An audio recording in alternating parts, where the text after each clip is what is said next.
Hello, can you hear me? Can one of you confirm?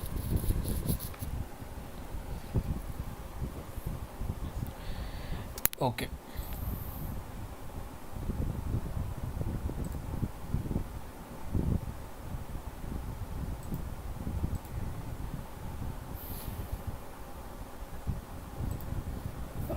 Can you confirm that you can see the screen?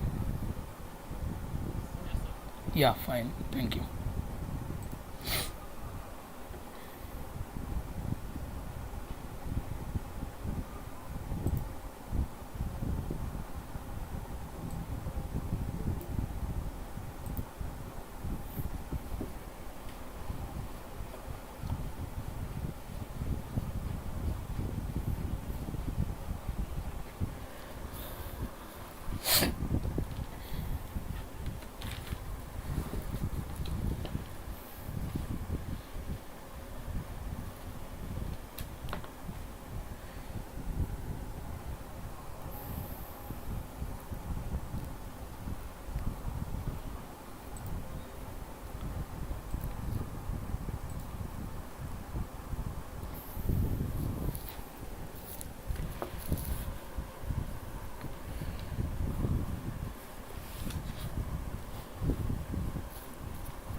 Shall we start the class? It's 6 minutes already. We are waiting for others.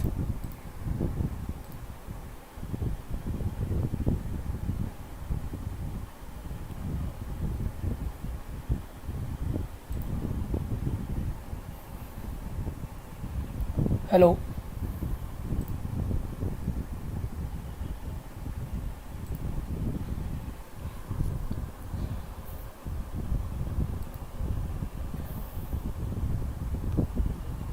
Yeah, so I'll be starting now. Can you see the question now? Yeah, so I'll be starting right now. So here we are discussing the question number 17 from GATE 2022 paper, which is of set 1 civil engineering. So first we'll read the question. For different soils, thing is, whenever you can't see the slide, whenever you can't see the question or whatever, immediately you respond and you let me know. Okay, I'm assuming that you are able to listen, also you are able to see with the slide and all. Okay, so this is what I am assuming, and you let me know if anything is going wrong.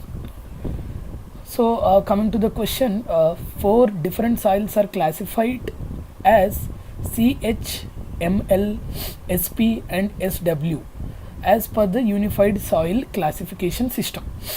Okay, which one of the following options correctly represents their arrangement in the decreasing order of the hydraulic conductivity? Okay, here hydraulic conductivity is generally denoted as capital K, denoted by capital K. Okay, this hydraulic conductivity capital K can be written as small k, which is permeability. This is permeability of soil, okay, into unit weight of the soil, sorry, water, and viscosity of the water. Okay, these are water properties or fluid properties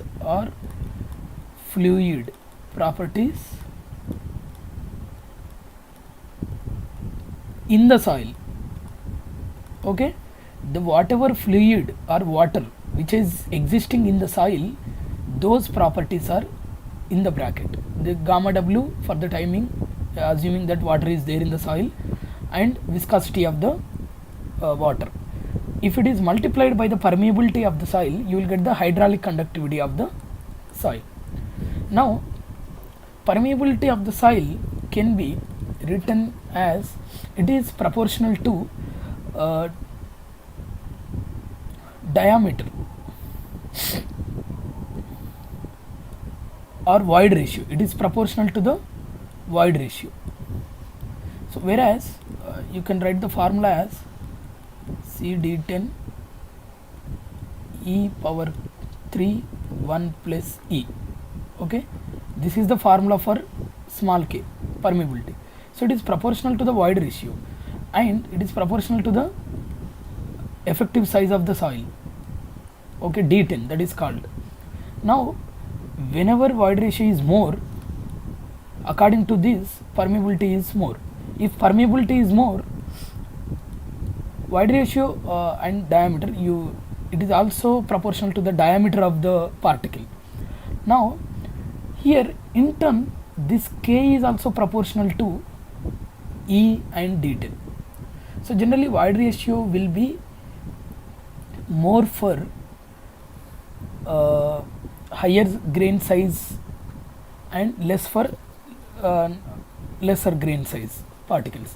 Now we'll discuss how the thing clay and all they are divided.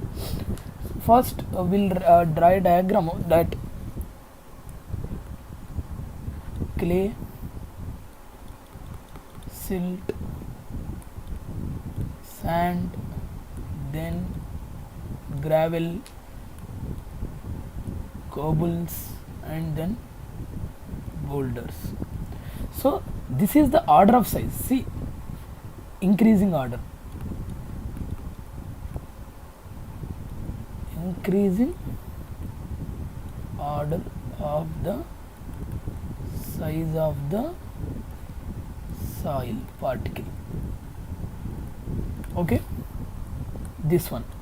So here clay is having lesser grain size particles, then silt, then sand is more than this, then gravel size is more than the sand, then like this. Now whose void ratio? Void ratio will be more for more size particles, more grain size particles.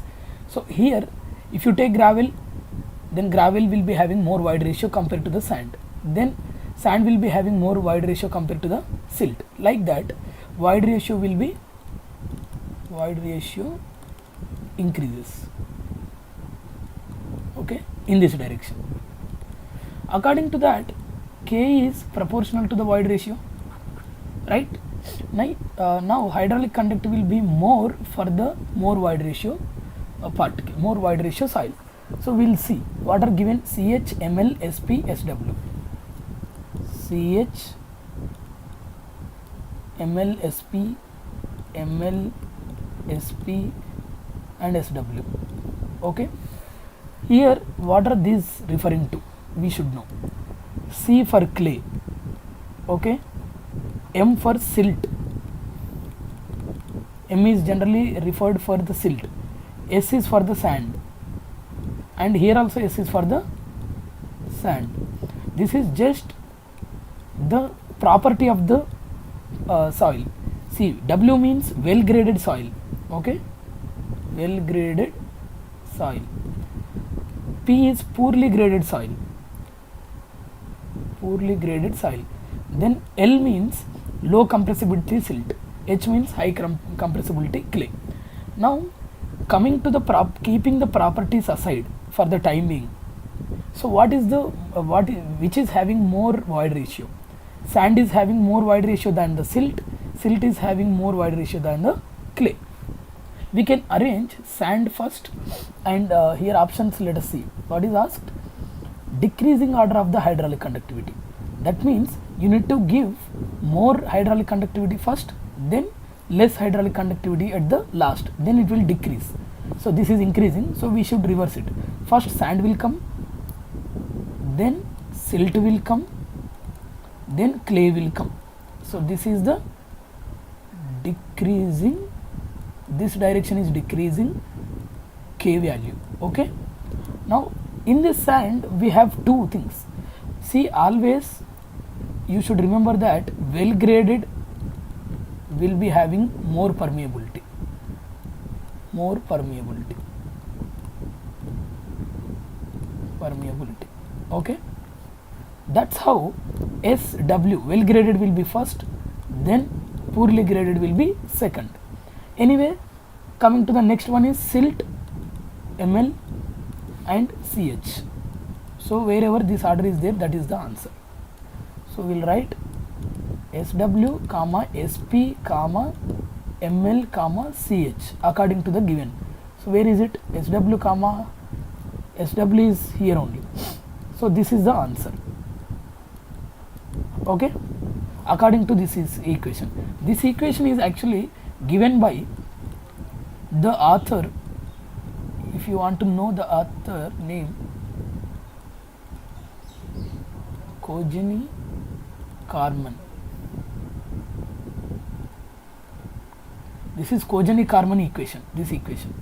So this is hydraulic conductivity, this is permeability, then these are the properties of the fluid which is existing in the soil. According to that, now according to this equation, you can find out the hydraulic conductivity order. So any doubts in this question? Can I go to the next question? So I will be going to the next question then. Slide number 3. Yeah. Hello? Tell me. I didn't get you. Can you come again? Can you come again? I didn't get you.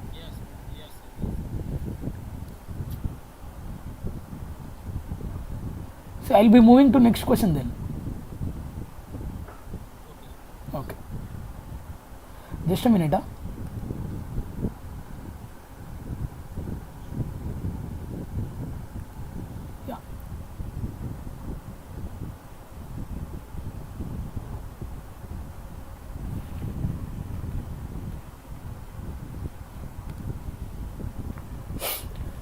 So this is the question which is the second question in this session. This is the third session. By the way, I forgot to mention this is the class 3 which we are having in this. So in this again set 1 question number 31, okay, which is of 1 mark. So here it is asked that it said that an uncompacted heap of the soil. Let me just allow the people.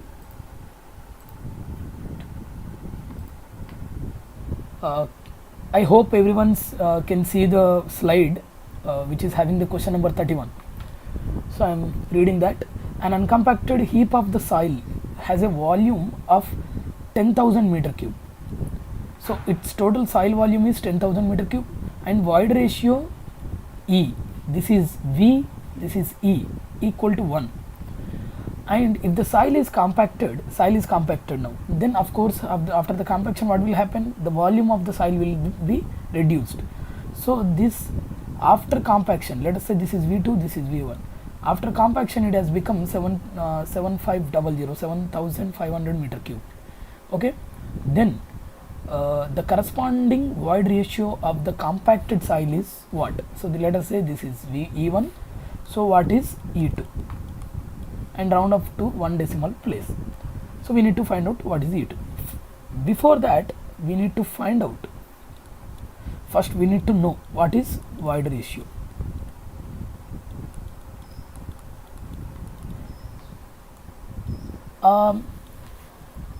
I hope everybody knows what is void ratio, but I just want to ask whoever is in the third year BTech or Bachelor of Engineering, those people, if you can respond, can you know, do you know what is void ratio? Any one of you who are in the third year BTech?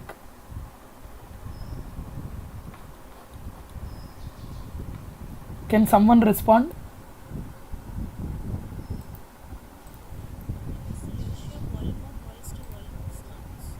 Volume of voids to? Okay, 1 minute, be online. This is what you said? Yeah, you are in the third year? No, sir, second year, second semester. Achha, then how do you know? I hope generally soil mechanics starts in third year. Andhra University, we were introduced to soil mechanics one in second year, second semester. But as it is August, how can it be second semester? It should be first semester, right? In NIT's IITs, they are currently in third year. Okay. We completed our second year this second year, second semester. Okay, fine. Anyway, so yeah, that's good. Anyway, that means the class is people know what is void ratio, but still I'll explain. See, VV corresponds to volume of voids, okay, and Vs corresponds to volume of solids. So coming to the three-phase diagram of the soil, let us say this is a soil box which is having total soil. So then what I'll do, I'll represent the height with the volume. This is total volume of the soil. This soil can contain solids. So this is hypothetical diagram or imaginary diagram, which is not possible in real, because I am taking all the solids into this part. This is volume of solids. Okay, you can't actually bring all the solids together without any void in it, but this is just a hypothetical diagram. Now this is volume of solids and this is volume of voids. If you combine them, then you will get the total volume of the soil, which is denoted by just V, right? Now these voids can be filled by water or air or both of them together. So if both are there, then air can be there, water can be there. This is solids, okay, remember this is solids, right? Now suppose you are compacting by a load, okay, by applying some load, then what will happen? Air from the soil, suppose I'll take like this, okay, there are voids are more, it is just loose soil, I can say a loose soil. What will happen when you apply load? These particles get closer, that means air is getting out. That's how now after applying load they can be compacted like this, okay, they can be closer. Then what happens? Air is getting out, that's how it is compacting. Here air or water, anything can go out, but the solids, these are the solids, okay, these are the solids, those solids volume can never be decreased, that will be same. Even though you are compacting, they can come close, but the volume of the solid cannot decrease, only total volume can decrease. Total volume is decreasing means only VV is decreasing, remember, only VV can decrease, that's how total V can decrease. Vs cannot decrease, Vs is always constant. What you should remember is, here Vs will be always constant, okay, always constant. V can change, how? Because VV is changing, VV can change, right? So now coming back to the void ratio, what I'll do, I'll write void ratio volume of, this is the ratio of volume of voids to the volume of solids. This is the definition, right? Now from the definition again we'll go back to the question what is asked. V1 is given, V2 is given, that means total soil volume is given, and E1 is given, E2 is to be found out. Let's see. So here volume of voids is there, volume of solids is there, but just a minute, I'll admit people, okay, here volume of voids is given, volume of solids is given in this, but there is nowhere total volume, right? Total volume is not there in this formula. As the total volume is given in the question, I just want to bring this total V into the formula, in this formula, or I can change something. So what can I do? What I'll do is E equal to volume of voids, so volume of solids, okay, then as we have seen total volume is always equal to, sorry, I'll just,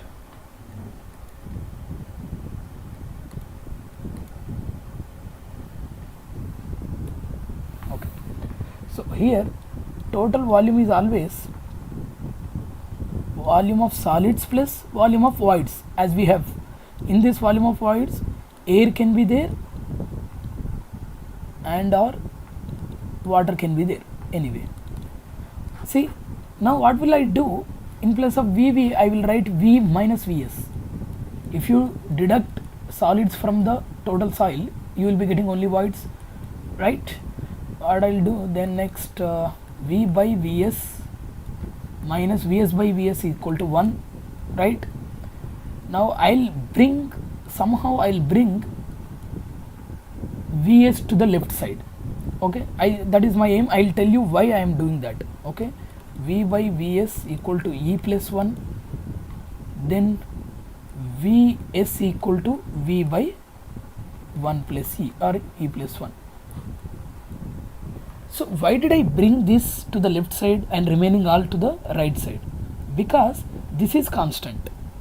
Okay, every time if you take a soil, okay, you are taking a soil here at first stage, let us say you are compacting. Okay, after compaction, now soil has reduced, it is in the second stage. Same soil, I am not changing the soil, I am just compacting. So there volume of solids will not change. That is the reason why I just want to bring this left side. So total volume can change because E can change. If he is changing, V will change, but at the end this ratio will be same, so that Vs will be same. That is what my aim to bring this. Now what I'll do, Vs equal to V by 1 plus E. Okay, Vs1 V1 by 1 plus E1, Vs2 V2 by 1 plus E2, right? So anyway Vs1 equal to V2, they don't change. Then I'll write V1 by 1 plus E1 equal to V2 by 1 plus E2. Okay, so just let's substitute the values which are given. V1 is 10,000, V2 is 7,500. Okay, 10,000, 7,500. Then E1 is what? E1 is 1 plus 1. So here E2 is to be found out. Can one of you tell me, this is 100 by 2 is 50 equal to 75 by 1 plus E2. Then can you tell me, one of you, 25 in 2 is 25 3 is, then 2 plus 2E2 equal to 3 minus 2, E2 equal to 1 by 2, E2 equal to 0.5. Is there any doubt? Is there any doubt? Can one of you or somebody, so it's solved. Now E2 is 0.5, right? So this is how you should solve, right? Okay, so we'll go to the third question in this session. Let me read this first.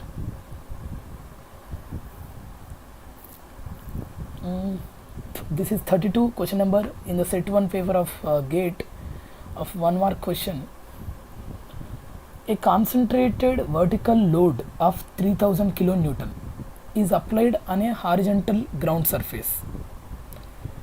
Points P and Q are at depths of 1 meter and 2 meters below the ground level respectively along the line of the application of the load.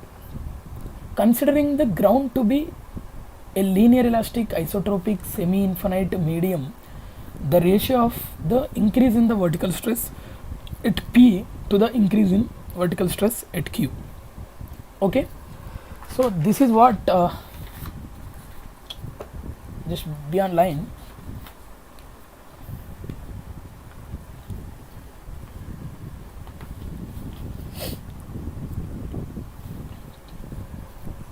So here let us say this is Q. Q is given 3000 kilonewton and it is applied on the horizontal ground surface, and points P and Q are at depths of 1 meter and 2 meter. So what I'll do, I'll draw a rough, this is rough. Next, in the next slide I will draw a neat diagram again. So there are 2 points One is P, one is Q. P is at a depth of 1 meter, okay, 1 meter, this one, this is P, and another one is Q, which is at a depth of 2 meter, okay. This is the ground level, and these two are exactly under the, below the ground, respectively along the line of the application of the load. Suppose a application of the load is at this point Q equal to 3000, okay. This is exactly below the 3000 kilonewton. Considering the ground to be linear elastic and isotropic semi-infinite medium, the ratio of the increase in, see,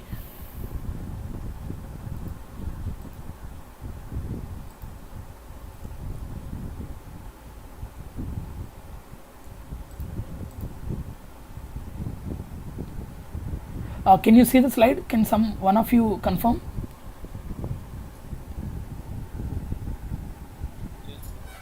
Yeah. Yeah. Now what happens when there is a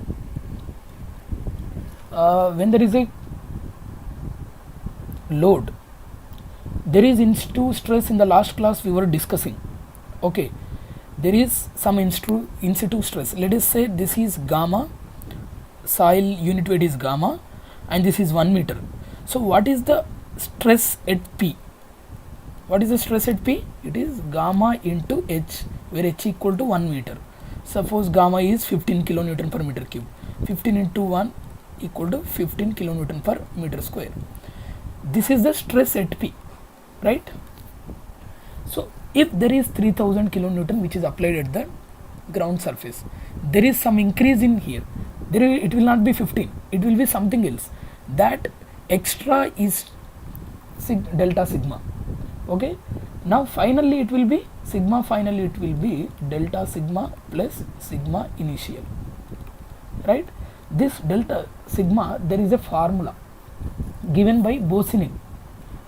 So Boussinesq has given a formula to find out the increase in the stress. You, wherever you take, you can take here, anywhere in the 3D medium, you can find out the delta sigma. So formula I'll write first and I'll explain that, okay.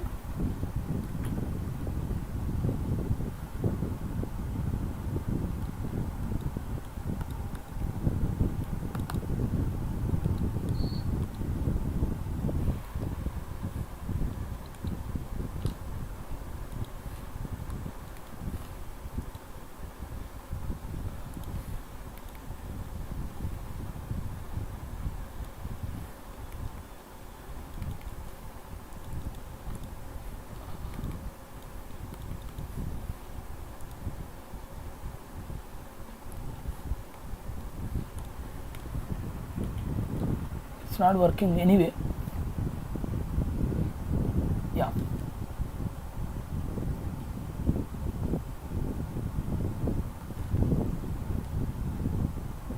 Happened. There is some issue here. No problem. What is this?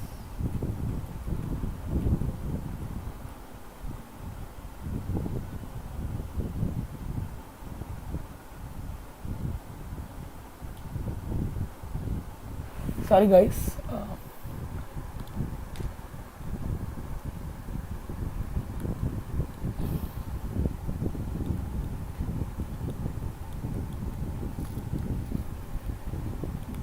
Boussinesq theory, according to this, see, some assumptions are there. That is, those are the assumptions which are given in the question. Some problem is just let me just check this.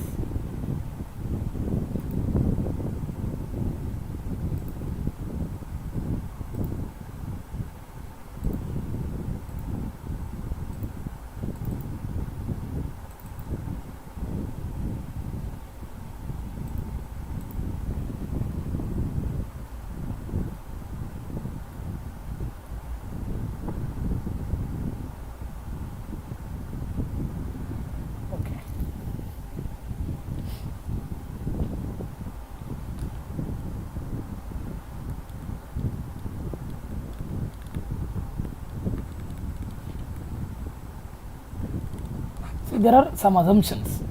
That is called, those are the assumptions like soil is homogeneous, semi-infinite, isotropic, and the load should be point load. Okay, it cannot be a pressure or aerial load through which we can find out the increment in the stress at any point. It is not the aerial load, remember, it is only point load, and it is elastic medium, the soil is. That is how the assumptions. So in this, these are nothing but assumptions. So these are telling you indirectly that you have to use the Boussinesq equation to find out the incremental in the stress. So yeah, yeah, 1 minute.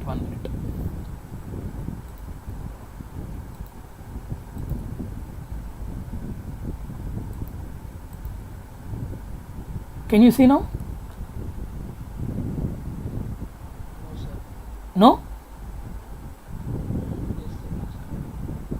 Can somebody confirm? Yeah. So here in the question, these are given linear elastic, isotropic, semi-infinite medium, because these are the assumptions of the Boussinesq theory, where you can indirectly understand that you have to use that theory. So Boussinesq theory, you have to remember that point load. This is major one. You can't use when aerial load is given. So anyway, there is a concentrated means point load only. Now equation is delta sigma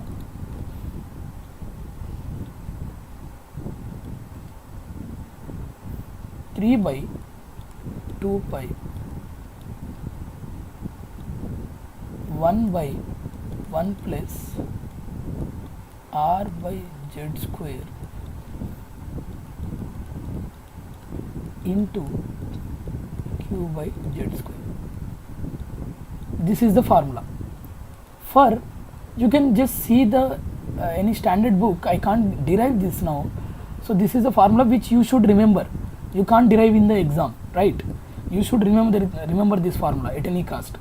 So 3 by 2 pi into 1 by 1 plus r by z square whole power 2.5 pi by 2 into 3q by q by z square.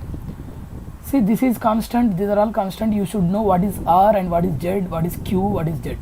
Q is the load, point load, which is applied due to which stress will increase. And then what is r? Suppose I'll just draw a 3D. This is ground, let us say. So at this point you are applying some load, let us say q. Okay, this is below ground level. Just this is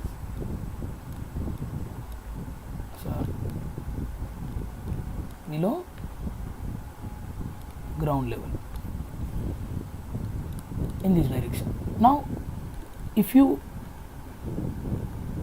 take a point, let us say P1, there is some depth, that is Z. But if you take a point here which is away from this vertical line which is passing through the application of the load, it is somewhere here. So now this is R, so it is in this direction, let us say X, okay, and this is Y. At this position this P2 is there. So this is R, the minimum distance between the point, the horizontal minimum distance between the point and the application of the load. This is Q, this is R. How to find out the R? First you will go in one direction, let us say X direction, then you will come Y direction. You can find out R square equal to X square plus Y square, right? R equal to under root of X square plus Y square. Or else if you are directly given R value, you can directly use this R. So this is the distance. You can say from here this is R, this is X, this is Y. So the direct distance, the minimum distance, horizontal distance between the vertical line application through the application of the load and the point. So you know the R now, you know Z, the depth at which this is Z, and the Q is the load which is applied. So this is how you will find out the increment in the stress, right? Now we will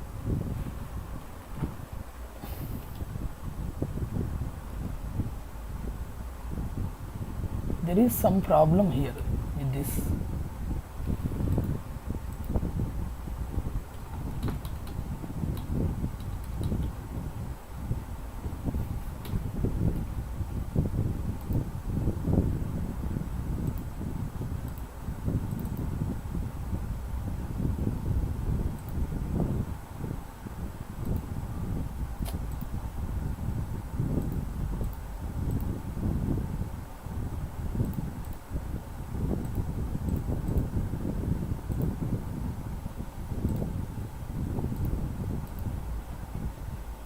Yeah, see, sorry, that is deleted. Actually there is some problem with this.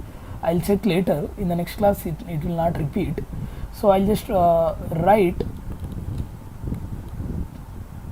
3 by 2 pi 1 by 1 plus r by z square whole power 5:2, then into q by z square. Okay, now here what is the r, as it is given in the question? What is given in the question? Q, P and Q are exactly below the application of the load, right? So what is the r value here? Can someone tell you? So r is 0, right? If r is 0, what is this term? It will become 0. If it becomes 0, 1 by 1 it becomes 1. So 1 power anything will be 1. So now it has become 3q by 2 pi z square delta sigma. Now here we will submit the given values, delta sigma 1 or delta sigma p at p. So at p is at the distance of 1 meter below the ground. So 3q by 2 into pi into 1 square. So what is delta q? Again 3 into, because of the same load they have asked, 2 pi 2 square, because z is 2 here. Now what did they ask in the question? The ratio of the increase in the vertical stress at p to the q. So they are asking delta p by delta q. There is big problem here. I don't know what happened. So delta p by delta q asked in the question. So now 3q everything is same other than this 1 square and 2 square. So what will happen? This divided by this, you will get 2 square by 1 square, which is 4:1, right? So here it is asked, the answer is 4. Do you have any doubt here?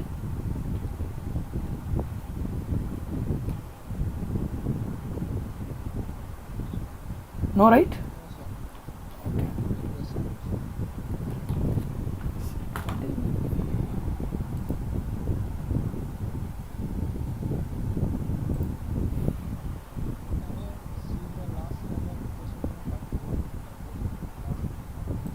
This one? 31 or 32? Yeah, there is some problem that is getting deleted. I don't know why. Let me just check again. It is getting deleted.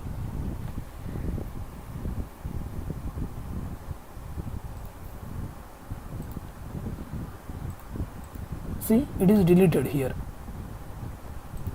Anyway, here you want to see the calculation of this? Shall I complete? Okay. Yeah, anyway, here it is 1, E1 is 1, whereas E2 is to be found out. From this, acha, fine.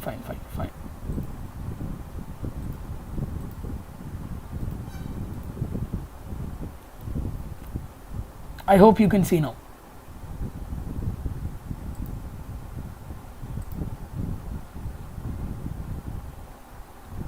I hope you can see now. It's not? Can't you see the slide? You can see the slide, right? Yeah. So can you see the calculations now? Yeah. So that's how you can just do the things here this will become 50, 25 2s are 25 3s are, then E2 will be 0.5. Okay, that's it. Yeah, here again this is also deleted. This delta P equal to 3q by 2 pi 1 square, whereas delta Q equal to 3q by 2 pi into 2 square, right? So the question is delta sigma P delta sigma Q, then 2 square by 1 square equal to 4:1. Answer is 4. Okay, I hope there is no doubt in it. So we have finished that question. So shall we go for the next question?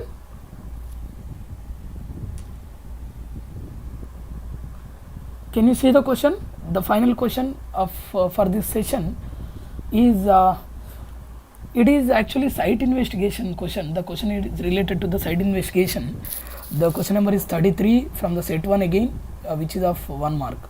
Okay, see, I think if see, who is that? Can you mute yourself?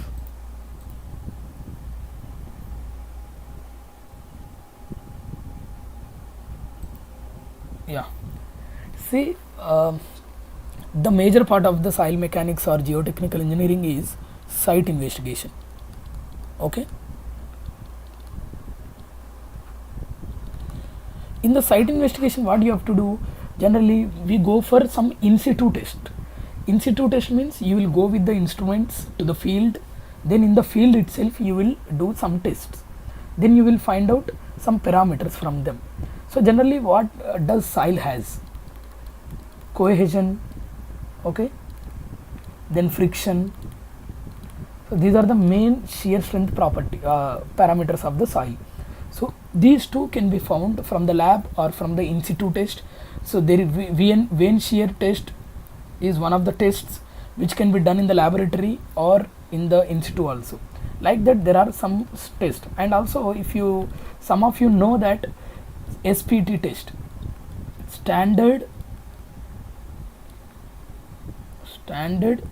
penetration test. Okay, it is called standard penetration test. Like that there is one more test.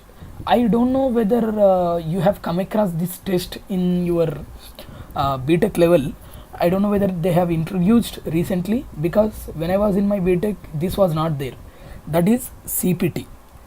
CPT was not there in my BTech. Maybe as this question is asked, you must I think you must have been taught in this generation maybe. Anyway, so that CPT is called cone penetration test.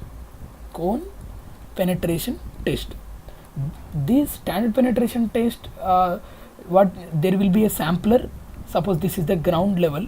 Okay, there is a sampler above which you will tamp it. You will give some blows. Okay, so that's how it goes down. So when it goes down, the number of blows, depending upon that, you will find out the cohesion or friction. In the same way, here CPT is not that kind of test where you will give blows. So CPT, the instrument looks like this. There is a cone. Okay, so there will be samplers. Suppose this is ground level. So it is continuously, it is a continuous, there will not be any blows. It's not dynamic. You can dynamic cone penetration test is also there, but in the question if you see, it is static. Static means quasi static. Quasi static means it continuously goes. So it doesn't disturb soil as it disturbed in the SPT test. This is SPT, where in the SPT test it disturbs soil because you are giving blows, you are tamping with hammers above it, whereas you don't tamp here. You will just apply continuous load, it continuously smoothly it goes down. So whenever it goes down, what will happen? There will be resistance from the soil. This is all soil, right? So there will be resistance from the soil. So the resistance will come here at the tip of the cone penetrometer, and the resistance can come around the surface of the around this surface, total surface. So friction and bearing, there are two things which come into picture. These are both are called resistances.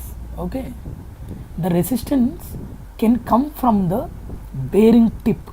Okay, it can come from here, or the soil can have the resistance along this surface, that is called frictional resistance. One is tip resistance, which is also bearing resistance,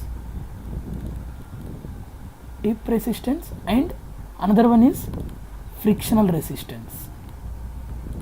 So both resistance, summing them together, you will get the total resistance of the CPT.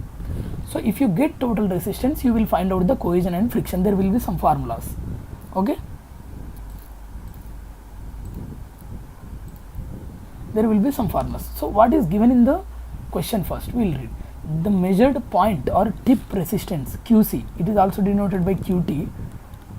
Okay, that is given 1000. So QC is given kPa. Okay, that is tip, remember. And another one is given frictional resistance, so frictional ratio. Okay, FR is given 1%. And what is the value of sleeve friction? That means side friction. Okay, so here again the problem has arrived.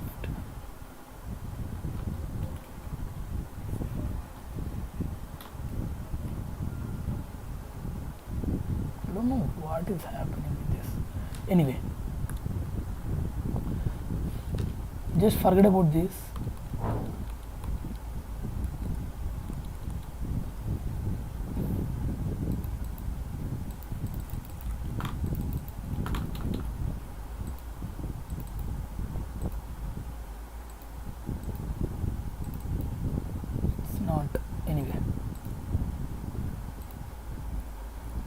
In the question QT is given, FR is given.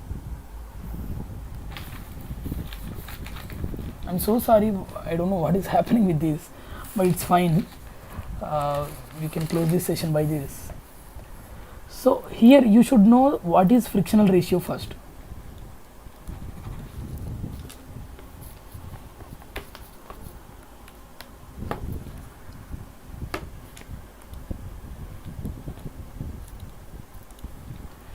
What is frictional ratio first? Frictional ratio definition is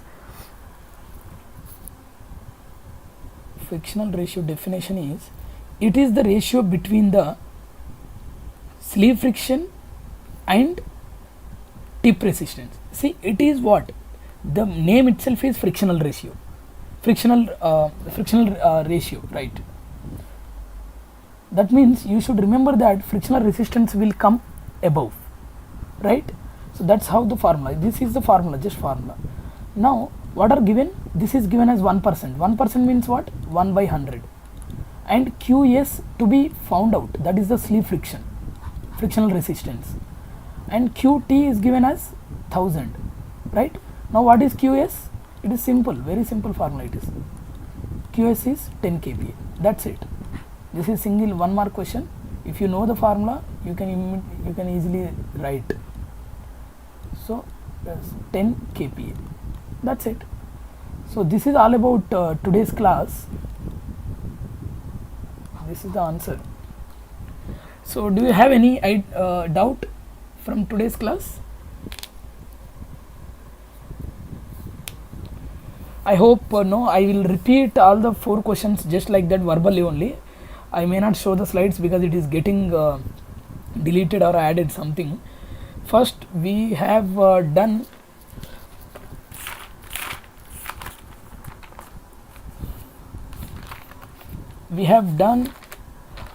soil classification, where permeability or hydraulic conductivity, which soil has more permeability or hydraulic conductivity. Gravel will be having more than the sand, then clay, then silt. So you should remember well graded soil will have more permeability or poor clay. Well graded soil or well graded sand will be having more permeability. So that's how our option was well graded sand greater than poorly graded sand greater than silt greater than clay. That's how the first thing is done. Then void ratio. If you know the concept of void ratio, you can solve that second problem. Void ratio is what? Volume of voids to the volume of solids, the ratio. So if you know that volume of voids by volume of solids is E, then you can find out, and V equal to Vs plus Vv. That's how you can solve that second question. And third question is, it's about the Boussinesq theory, increment in the stress. If you know the formula, it is very easy. You just have to substitute the values. That's it. Okay. And the third one and the fourth one is the frictional ratio, where you have to remember the frictional ratio formula. That is the definition of the frictional ratio is Qs by Qt, where Qs is frictional resistance, Qt is tip resistance. So you have been given Qt, you have been given Fr, you can find out Qs. That's it. So I think everything is done for today. Is there I think I can close the session now. Can someone of you can confirm? Can I close the session? What? Yeah, actually now you can get the videos of individual questions separately. Okay, it's not that you can get the video of this session. That is little difficult, but we are again recording the videos for each question whatever I am teaching here, right? I am recording again those questions. That recorded, yeah, I will give you the link. I have to give you the link through proper channel. First I have to contact the body which is conducting this session, then from there you will get. Okay, no worries, you will get. You can watch anytime.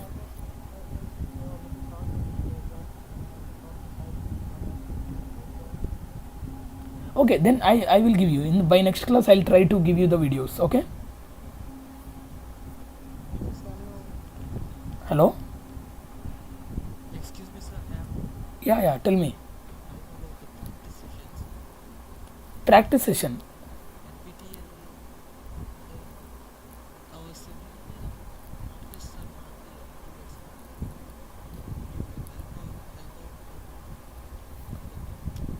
there. Mock test. You want to you want to attempt some mock tests?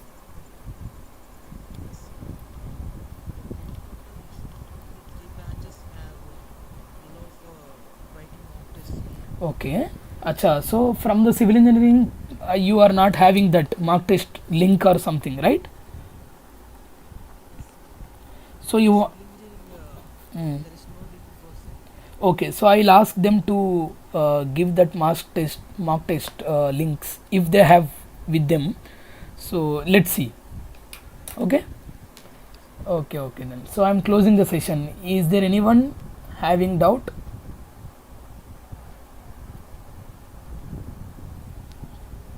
Yeah. Okay then. Thank you. Thank you. Thank you. So I'm leaving the session. Bye bye. Have a nice day.